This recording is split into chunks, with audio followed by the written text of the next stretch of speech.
ngajak ngaji itu adalah salah satu dari ajaran yang baginda Nabi Muhammad SAW. Rasulullah SAW itu setiap habis sholat selalu memberikan tausiah. Bahkan di mana Rasulullah SAW itu duduk selalu memberikan nasihat-nasihat, baik nasihat untuk kehidupan di dunia ataupun kehidupan nanti dari umatnya di masa di akhirat kelak. Kita sering dengar namanya balighuni walau ayat. Sampaikan apa yang kalian dengar dari saya meskipun satu keterangan. Orang itu gak perlu pinter,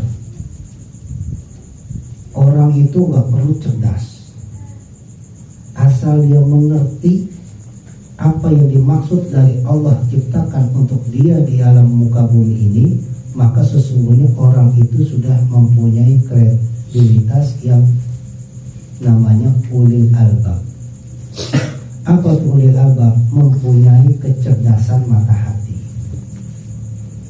Jadi orang itu banyak pintar otaknya, cerdas pikirannya, tapi mata hatinya tertutup. Sehingga apa? Orang itu banyak pintar, banyak cerdas, tapi nggak peka. Nggak ada hatinya itu merasa ingin cepat membantu melihat seseorang itu dalam keadaan membutuhkan pertolongan. Andaikan sahabat melihat ada orang tua yang ingin menyeberang, apa cukup sahabat itu melihat saja? Atau ada rasa keinginan untuk menolong menyeberanginya? Atau nggak berpikir panjang, langsung sahabat menyeberang lalu membantu orang tua itu menyeberang jalan? Pasti sahabat hanya berpikir, melihat, dan mungkin mendoakan mudah-mudahan untuk kakek selamat nyeberang. Tapi nggak ada kepekaan untuk bertindak langsung. Nah, ketika kita men-share, ayo malam ini ngaji, ayo malam ini istiqomah, itu berarti membuktikan, tidak hanya dalam pikiran, tidak hanya dalam ucapan, tapi dia langsung buktikan dalam perbuatan. Maka baginda Rasulullah SAW, beliau itu nggak pernah yang namanya sekolah, nggak pernah yang namanya kuliah. Tapi apa? Rasulullah SAW itu mempunyai kepekaan terhadap kebutuhan umat manusia. Sehingga Rasulullah SAW dikatakan, wa ma bu'istu liutammima makariman akhlak. Enggak mengajarkan ilmu, enggak mengajarkan sains, tidak mengajarkan ini dan itu, enggak. Tapi Rasulullah diutus oleh Allah apa? Perilaku, mengajak, langsung memberikan contoh. Maka Rasulullah disebut al-qudwah hasanah, contoh perilaku yang terbaik.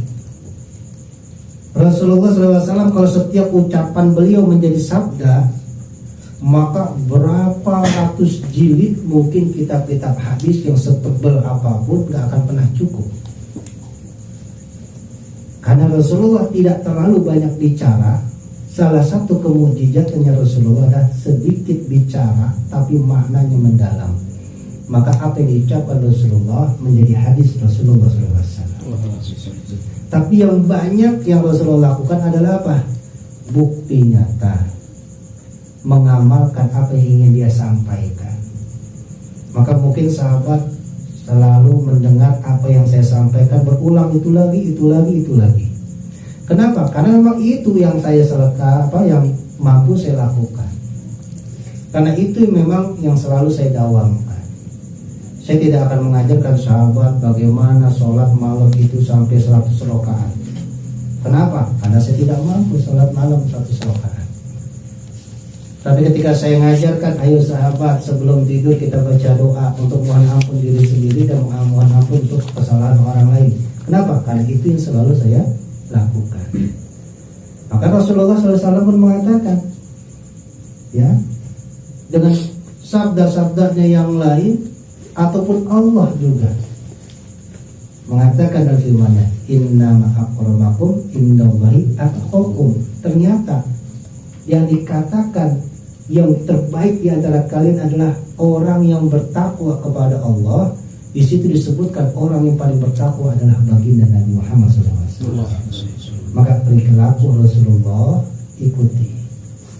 Bagaimana cara bicaranya Rasulullah, apa yang diucapkan Rasulullah, apa yang dikatakan Rasulullah, apa yang bagaimana cara jalannya Rasulullah, apa yang menjadi kesukaannya Rasulullah.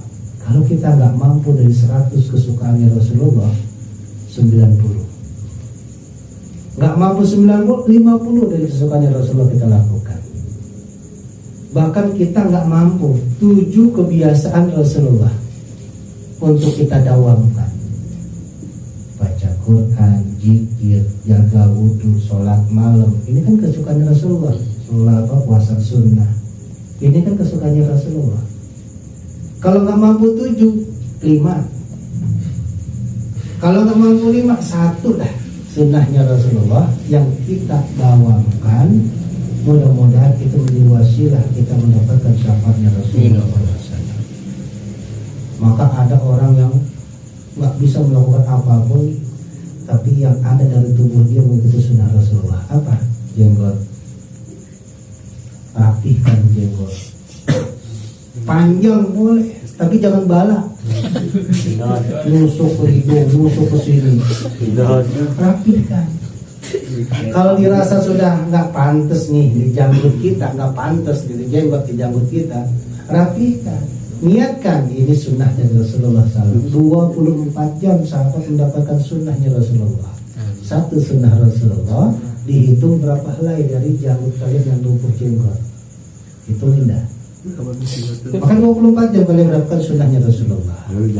Nah, kembali sahabat yang dimuliakan oleh Allah, maka ayo jangan hanya kita bicara, tapi kita juga buktikan dalam wujud nyata. Saya cinta pada Allah, saya cinta pada Rasulullah. Ya memang kalau kita bilang cinta semua juga bisa. Cuman masalahnya buktikan kecintaan itulah yang bagian orang itu, lempengan itu sedikit yang mampu. Bukan mereka nggak mampu, tapi kadang mereka juga enggan untuk berusaha, atau Allah tidak mampukan mereka untuk membuktikan cintanya kepada Allah. Sehingganya dari 100 orang katakan mengaku cinta kepada Allah Rasulullah, paling yang mampu, yang dimampukan oleh Allah 50 orang. Dari 50 orang mungkin 20, mungkin 10 yang benar-benar Allah jawab cintanya, yang benar-benar Rasulullah jawab cintanya. Ya. Ibnu Rawahah, beliau itu istiqomah hadir setiap Rasulullah duduk memberikan tausiah, nggak pernah tinggal. Maka satu ketika Ibnu Rawahah ini meninggal dunia, Rasulullah pun dalam satu majlis melihat Ibnu Rawahah sedang duduk ikut bermajlis pada Rasulullah. Apa kata Rasulullah?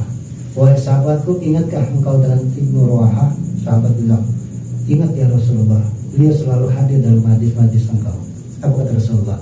Saat ini aku melihat Ibnu Rawahah, maka aku namakan majlis ini adalah majlis Ibnu Rawahah. Kenapa? Orangnya meninggal, tapi setiap Rasulullah ada dalam majlis, dia juga hidup, hadir, diizinkan oleh Allah untuk hidup, untuk ikut hadir bersama Rasulullah SAW. Ini hadis riwayat Imam Bukhari. Maka ambillah fadilah orang-orang yang istiqomah dalam kebaikan, maka kebaikan itu dilakukan orang lain, maka dia mendapatkan pahalanya. Kalau istiqomah dalam majlis, mengajak orang untuk bermajlis, dia sudah meninggal, tetap dia mendapatkan pahala bermajlis. Bahkan mungkin seperti Ibnu Rawahah diizinkan bisa ikut hadir lagi di majlis. Atau dia satu ketika dia usia yang lanjut, atau dia tidak lagi mampu untuk hadir. Kata Al-Imam Abdullah Al-Haddad, Sahihul Rawatib, dia mengatakan orang tersebut tetap mendapatkan pahala istiqomah hadir majlis. Sejak muda hadir majlis, pas tua nggak mampu, lalu melihat ada orang majlis, dia bilang, ya Allah, coba saya lebih kuat seperti dulu, saya akan hadir. Rintihannya itu sudah dicatat, dia mendapatkan pahala hadir manis. Lain cerita orang udah tua dari kecil gak pernah ngaji. Ya Allah, kaki udah sakit lama, coba saya aku ngaji. Kata malaikat, dulu kemana aja? Kabutnya. Ya Allah, badan udah kagak kuat kemana-mana, keluar sebentar masuk angin, dulu kemana aja? Malah rintihannya itu menjadi lanatnya Allah. Hati-hati ya.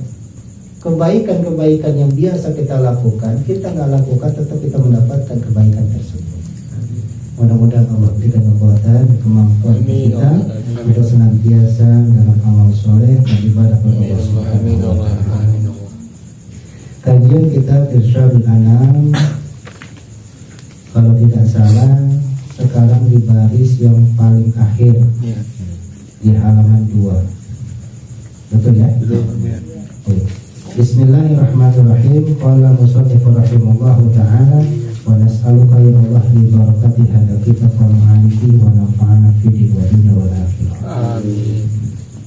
Pasal bermula artinya Islam, yaitu menerima lagi menjunjung akan segala perintah Allah Ta'ala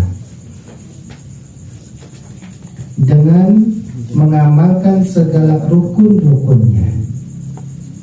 Bermula rukun Islam 5 perkara.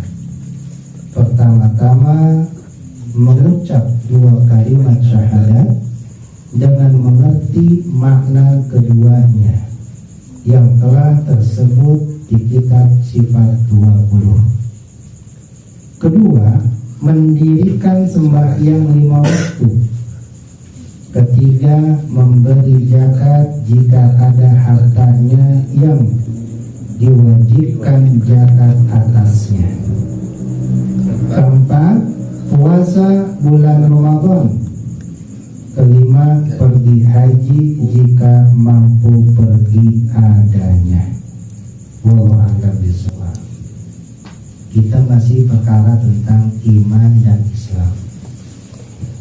Pertemuan yang lalu Rasulullah SAW dinukil oleh Al-Alama Al-Habib Utsman bin Abdullah bin Aqil bin Yahya dalam kitab ini, nikmat yang paling besar adalah nikmat iman dan nikmat Islam. Sahabat-sahabat Rasulullah kalau ketemu Rasulullah tuh habis sholat subuh, setelah Rasulullah memberikan tausiah, masuk waktu Isra, beliau sholat Isra 2 rakaat. Setelah itu Rasulullah nggak langsung pulang, keliling dulu. Semampu Rasulullah keliling di area kota Madinah, masuk ke pasar dan sebagainya. Kalau ketemu sahabat-sahabat Rasulullah, Rasulullah bertanya, kaifa asbahtum ya ashabi, bagaimana kabar kalian di pagi ini wahai sahabat-sahabatku? Mereka jawab, asbahna alal imani wal Islam. Alhamdulillah pagi kami ini masih ada iman dan Islam. Itu jawaban mereka. Sahabat-sahabat Rasulullah kalau ditanya, jawabannya begitu. Alhamdulillah pagi kami ini masih ada iman dan Islam. Itu nikmat yang terbesar. Karena keimanan inilah umatnya baginda Rasulullah tidak akan pernah kekal di neraka, alias pada waktunya akan masuk surga. Tidak ada keimanan, maka sebaik dan sebanyak apapun mereka lakukan kebaikan di muka bumi ini, tidak ada artinya di akhirat. Masuk neraka bahkan khalidina fiha abada, tetap berada di neraka selamanya. Jadi sebandel-bandelnya kita, seburuk-buruknya perilaku kita, bahkan banyak maksiat yang kita lakukan, ketika kita meninggal, kita disiksa oleh Allah, udah ada waktunya. Kita akan dibangkitkan, diangkat, dibersihkan, lalu dimasukkan ke dalam surganya Allah. Meskipun ada stempel di jidat alumni neraka. Ya, ternyata udah di surga di neraka. Ya. Alhamdulillah masuk surga. Stempel ya. Ada stempel, kalau udah masuk surga lupa. Gimana lu siksa di neraka? Lupa gua. Padahal malu ceritanya. Tapi nggak ada kesedihan di surga itu. Meskipun kita hancur jadi lagi disiksa oleh Allah di nerakanya Allah, tapi ketika sudah masuk surga lupa. Tapi sahabat yang dimuliakan oleh Allah, karena keimanlah kita tidak akan kekal di nerakanya. Nah yang kedua, Islam. Makna Islam itu adalah kita berserah diri kepada Allah. Islam itu artinya selamat.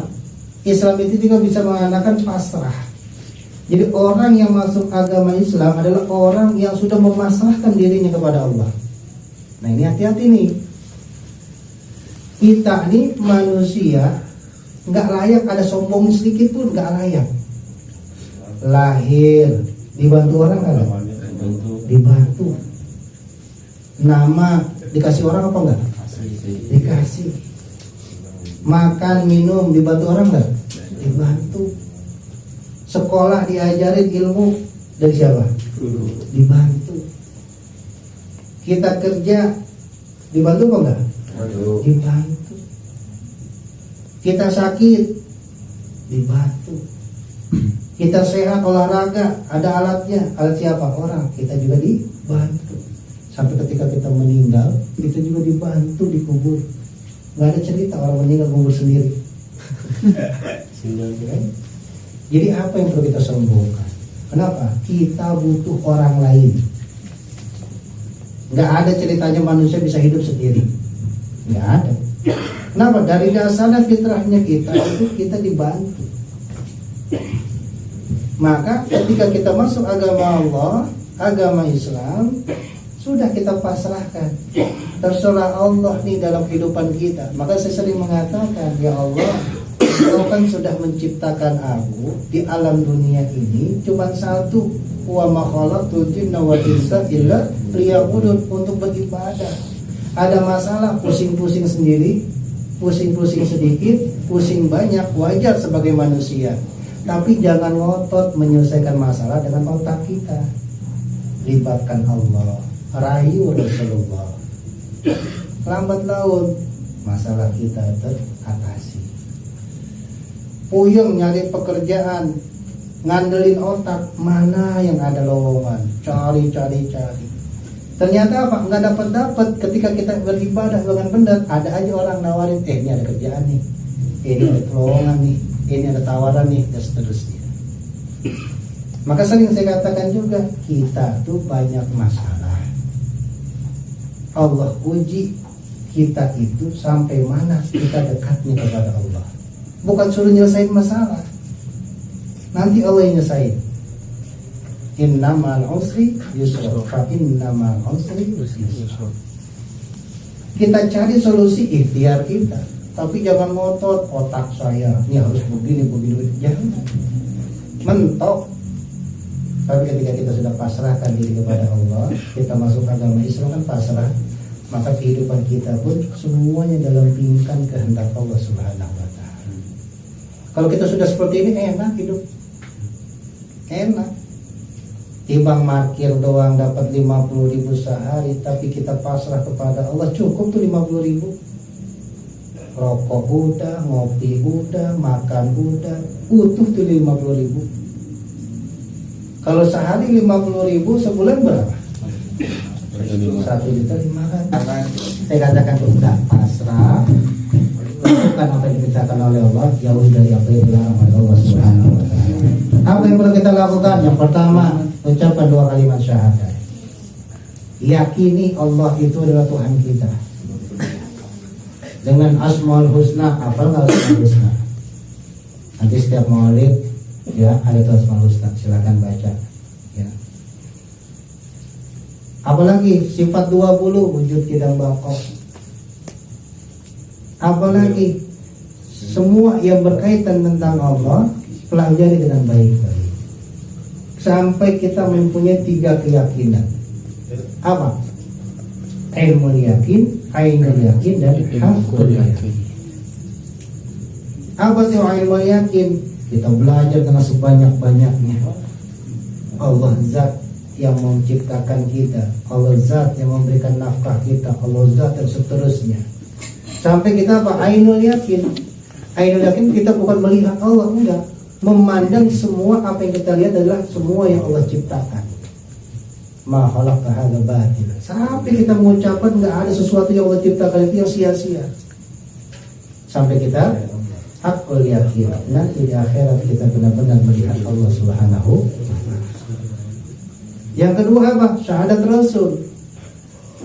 Siapa? Kepada baginda Nabi Muhammad SAW.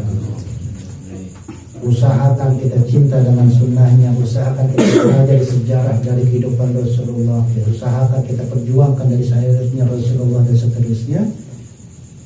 Yang kedua, ayo kita salat yang benar. Dan ditambah lagi zakat, bayar ya.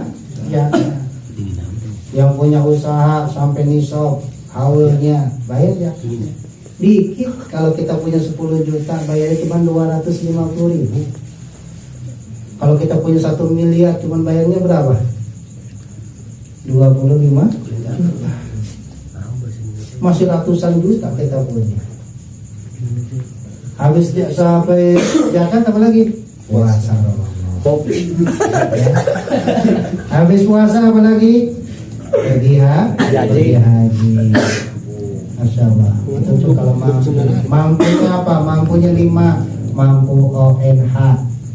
Ongkos naik haji sekarang 39 juta. Ayo wow. ONH-nya doang. Yang kedua mampu biaya hidup selama pergi haji. Itu 39 atau 38 juta. Itu bayar pemerintah doang. Ente makan minum jajan di sana dibayar sendiri. Tuh, makanya biaya hidup.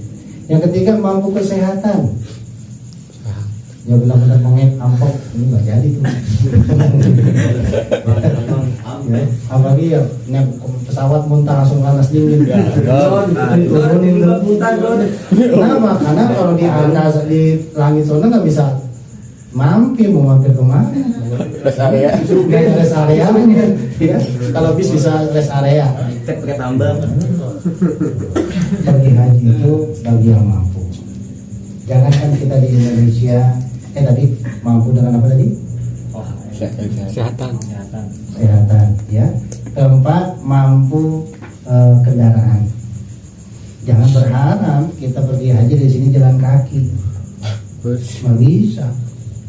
Kalau di India, di Yaman, Turki masih bisa jalan kaki. Kalau Indonesia kan negara kepulauan. Saya pergi haji jalan kaki nggak percaya saya. Kenapa? Kan pasti lewatin pulau. Iya. Masih jadi jalan di air, nggak percaya kan? Bonus itu. Yang terakhir, mampu dalam keamanan. Kalau misalnya lagi perang jangan pergi haji, nyerahin nyawa di sana ya.